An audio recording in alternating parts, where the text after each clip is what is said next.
People pleasing is actually a stress response. So everybody knows fight, flight, freeze, but there's actually a fourth stress response, and we've known this in psychology for a while, but I don't think the research has really reached the general public yet.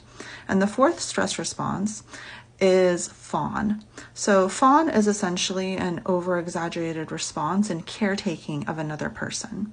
So this can be multiple people, it can be most people you meet, or it can be focused on a particular person. This does happen more in women than men, but it can happen in both genders. And so fawn is really interesting because it's this complete abandonment of ourselves, of our own values, of our own desires, and a focus on another person. And most people don't realize that this is a stress response. This is a way to try to protect ourselves, to create safety. And you might wonder, like, why would we do this? And so my understanding of this, and I think this isn't really like an answered question in psychology, but my understanding is that it's actually highly adaptive to the human species.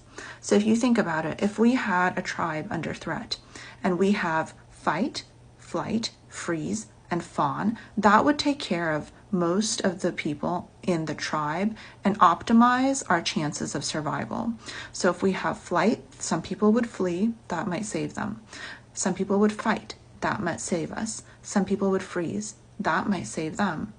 And some people will fawn, and that would most likely save the children, because it's important for some people to focus entirely on other people. And that will allow us to continue the human race.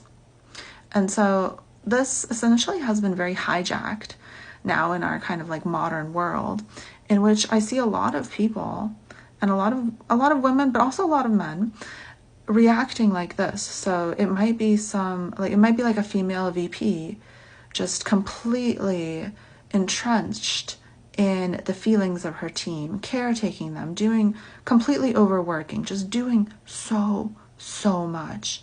Just like some people are out there doing so much for others, so concerned for others, they can never rest. And they don't see that this is a response to stress. This isn't like an ideal way of functioning. Even though if this happens to you, oftentimes this kind of people-pleasing fawn response feels like an ideal sense of functioning in the moment.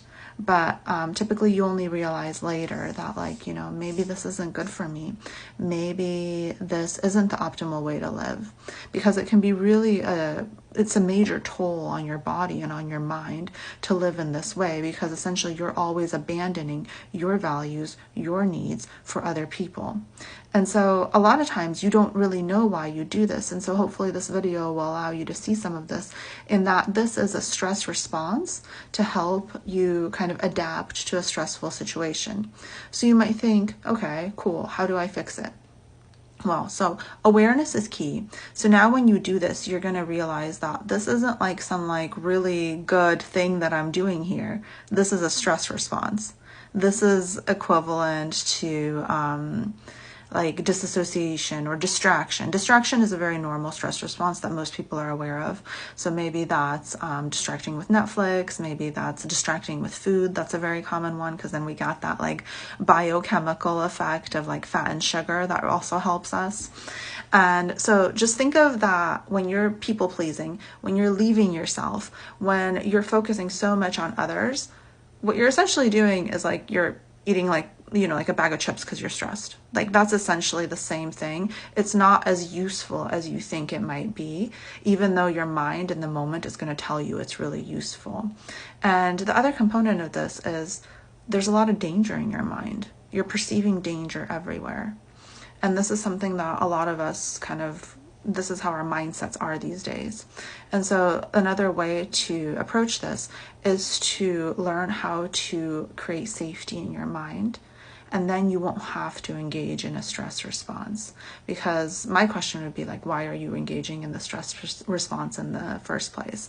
Because the mind can actually perceive safety in most situations, and the mind can perceive danger in most situations. Most of us are really, really good these days of perceiving danger.